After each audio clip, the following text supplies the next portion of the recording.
স্বাগত বাংলা নিউজ 24 এর শীর্ষ 10-এ। সঙ্গে আছি আমি মাহমুদুল হাসান। এক নজরে জেনে নিব দেশ বিদেশের আজকের গুরুত্বপূর্ণ খবর। শহীদ বুদ্ধিজীবী দিবসে রায়ের বাজার ও মিরপুরে জাতির সূর্য সন্তানদের প্রতি শ্রদ্ধা প্রদর্শন, হানাহানি বাদ দিয়ে 71 ও 24কে সঙ্গে নিয়ে এগিয়ে যাওয়ার প্রত্যয়। ওসমান হাদির শারীরিক অবস্থা অত্যন্ত আশঙ্কাজনক, তবে কিডনি ফুসফুস কাজ করছে, চিকিৎসার জন্য বিদেশে নেয়ার ব্যাপারে চলছে পর্যালোচনা। হাদিকে গুলির ঘটনায় ব্যবহৃত মোটরসাইকেল মালিক হান্নান সহ আটক 3। সিসিটিভি ফুটেজ দেখে অপর 2 সন্দেহভাজন শনাক্ত, জানালো পুলিশ।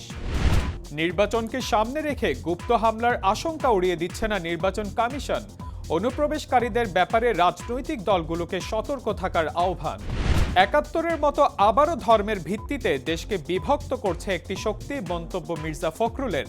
নির্বাচন বানচাল করতে জুলাইয়ের নায়কদের টার্গেট করা হচ্ছে, বললেন নাহিদ ইসলাম ও আসিফ মাহমুদ। 54 বছরেও বুদ্ধিজীবী হত্যার বিচার হয়নি। দিল্লির পরিকল্পনায় জামায়াতকে জড়িয়ে বয়ান তৈরি করা হয়েছে বলে মন্তব্য জামায়াতের নায়েবে আমির মিয়া গোলাম পরোয়ারের। সুদানে সন্ত্রাসী হামলায় শান্তিরক্ষী বাহিনীতে কর্মরত 6 বাংলাদেশি সেনা কর্মকর্তা নিহত, আহত 8। অস্ট্রেলিয়ার বন্ডি সমুদ্র সৈকতে বন্দুকধারীদের হামলার ঘটনায় নিহত 10, আহত অন্তত 12, সন্দেহভাজন 2 জন গ্রেপ্তার।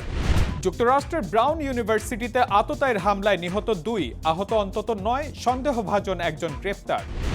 মেসির ভারত সফরকে কেন্দ্র করে তোপের মুখে পশ্চিমবঙ্গের মুখ্যমন্ত্রী মমতা ব্যানার্জি। বিশৃঙ্খলার ঘটনায় ব্যাপক ক্ষোভ। আজ এ পর্যন্তই। সবশেষ খবর সবার আগে জানতে ভিজিট করুন বাংলা নিউজ 24 এর ওয়েবসাইট, ইউটিউব চ্যানেল এবং ফেসবুক পেজে।